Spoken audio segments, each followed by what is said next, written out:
In the beginning, God made something out of nothing. That has got to be the biggest understatement ever.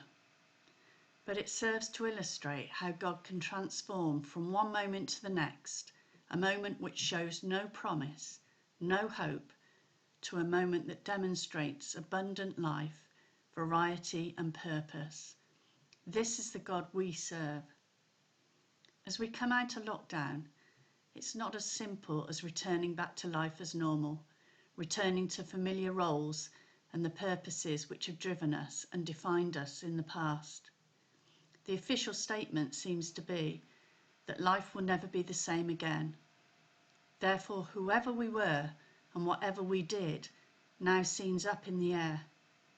There seems to be a disconnect between who we were, who we are now, and who we will be in the future. But I feel that God wants to remind us in this moment that we're in the hands of a God who can make something wonderful out of nothing. God reminded me of Hagar, who was an Egyptian slave of Sarah and Abraham. In Genesis 16, she'd run away from Sarah because her mistress had treated her so badly. She is, to all intents and purposes, without hope. She is a runaway pregnant slave who, in the world's eyes, is nothing and has nothing. But God meets with her very powerfully and tells her to go back to her mistress and that her descendants will be too numerous to count.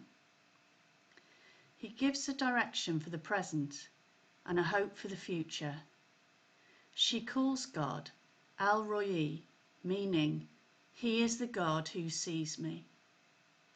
This same God is watching over us and furthermore is ready to transform our situations. In this time, we need to lift our eyes from our circumstances and focus on our God, who is all-powerful and all-knowing. Next time you look outside at some aspect of God's creation, whether it is a stunning night sky, a beautiful flower, or a majestic tree, remember that this all came from nothing.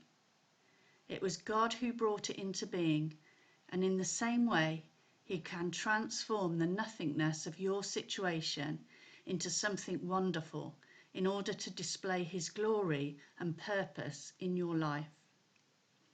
Have confidence that God sees you as you were, as you are, and as you will be.